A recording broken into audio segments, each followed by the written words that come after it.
¿Cómo fue que empezaste con la ilustración? ¿Cómo fue que empezó tu gusto por la ilustración? Yep. Well, I always drew. I don't remember a time when I was not drawing. And I drew dinosaurs and football players and a lot of birds and natural history things. And then I got into drawing faces and people and just all sorts of things. And then throughout school, I was always the artist in school. And in my infant school, when I was very little, I was the only person who could draw. And the Emperor Haile Selassie from Ethiopia visited a local agricultural college, and they asked me to draw a map of Ethiopia to present to him. So I did that. And so I've always been the one who could draw in school. And then I also play piano. And so my life choice at 18 years old was to follow music or follow art. And I decided to go to art college. And I kept playing piano, but I followed art full time. Well, I made some comics in art school. I wrote and drew some stories with 3 other friends, and we made some comics in art college. And they were seen by an editor in London, and they were putting together a new compilation comic book anthology that was called Borderline. And so all of the people involved would meet once a month in London, and Neil Gaiman was one of those people. And so was Mark Buckingham and Disraeli and several people who went on to make professional careers. And so every month we would meet and swap pages and show each other what we were doing. And so that's where I met Neil. ¿Cómo surgió Black Orquídea Negra? Well, it was we had done a book together called Violent Cases, and I showed those pages to the editors at DC Comics. So that's how we got the gig to do Black Orchid. I didn't know what Black Orchid was, so I was just reliant on Neil writing a story that I could relate to in some way. I was interested in ecological matters. That's why I wanted it to involve the jungle and some eco message. But apart from that, I don't remember much. It was a first book, and I can't say it's my favorite book. In fact, it's probably my least favorite book. But, you know, it got us started. ¿Cómo las técnicas de collage, las técnicas en la tapa de Satman? While I was doing Black Orchid, the editors at DC wanted Neil to write a regular series. So he pitched them Sandman, but a different Sandman from the usual one. And he just started writing those stories. And because I was working with Neil anyway, it seemed sensible to get me to do the covers. I was doing covers for Hellblazer, another series at DC at the time. And the story sounded interesting, and I wanted to experiment more with the covers. So Sandman was a good place to experiment. ¿Cómo sale Arkham Asylum? Well, that was just another script at DC. It had been sent to, obviously it was written by Grant Morrison. That script had been sent to lots of different people who had rejected it.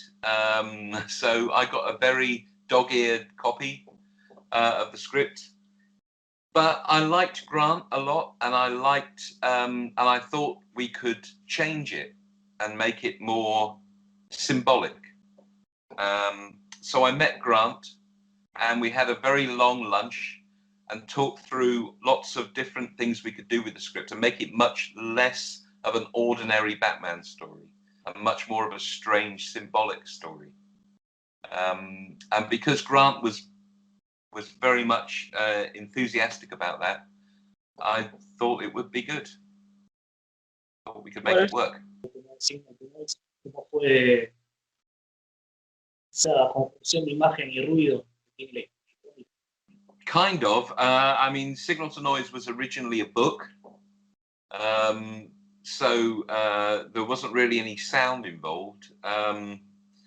It was a story that was serialized in a magazine called The Face, and we just wanted to do something about the fact that we were nearly at the year 2000. We were hurtling towards the year 2000, and there was a lot of anxiety about that.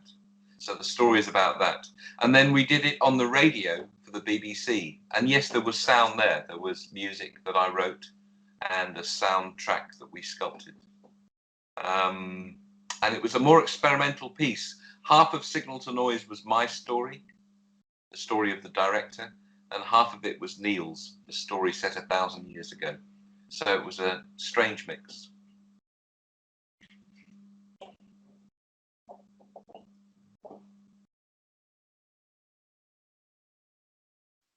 That was that. That was well. There were some good things about it. I loved working with the actors. It's the first time I really worked with actors. That was great.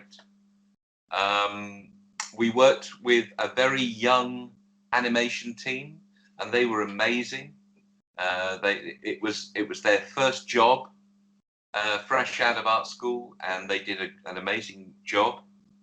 And there are some scenes in it that I'm still happy with, the stranger, more symbolic scenes. Overall, though, it took far too long to make and was kind of torture to make. And in the end, I don't think the script is any good, and I was very disappointed with the film. So I can't watch it. I can't watch more than a few frames of it before I have to turn it off. But the experience of it, I learnt a lot making it, and I took those lessons on to future projects.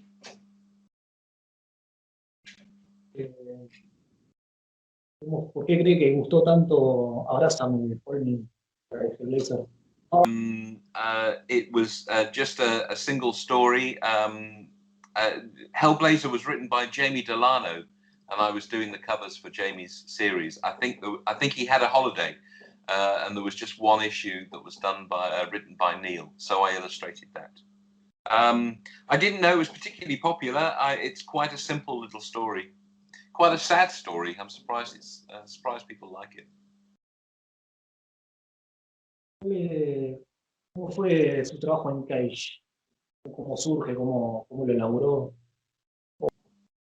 Well, I'd worked with some other writers, and I really wanted to write something myself, because in art school I was writing my own stories. So I wrote some short stories, but they all seem to be very similar. They all seem to have the same characters and be set in the same sort of vaguely Middle European city. And they had the same feeling to them. And so they all became the same book.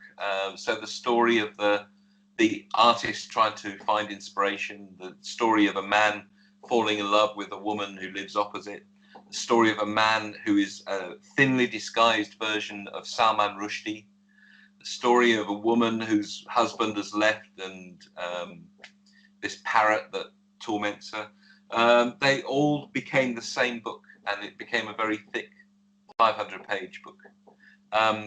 But I like the way all the stories interweave and the lives touch and play off each other. ¿Tiene algún proyecto en que está trabajando actualmente? If you want to know about the Fat Duck, the work with Heston Blumenthal, he was making a book, a big cookbook, and he loves Alice in Wonderland, the book Alice in Wonderland. And he wanted his cookbook to have a feeling like that, like a beautiful, fantastical children's book, like Alice in Wonderland. So we're both at the same publisher, which is Bloomsbury Press. And so Bloomsbury gave Heston lots of children's books, and he liked mine. So we started working together on the book and just really hit it off. I really understood him, and I really got what he was doing. And so we've been working together ever since. We've worked together now for nearly, I think, 15 years, quite a long time. And I've done murals for the restaurants and illustrated his books. And then I've made packages for some of the food that comes in the restaurants. I've designed the map, the journey, and written the journey that is part of the experience of eating at the restaurant. So we've had a really symbiotic, close working relationship. He's a perfectionist, and he's quite hard work sometimes, but the end result is so great that I'm very happy to change lots of things for him and get it right. So that's Fat Duck. And then you also asked about new projects. Yes? Absolutely, absolutely. Okay. So I'm working on a new graphic novel, which is called Raptor, as in a bird of prey. Raptor is a bird of prey. And that book it's a little bit about grief and getting over the death of a loved one, but it's also about political monsters. I wanted to write something about the current state of politics in the world.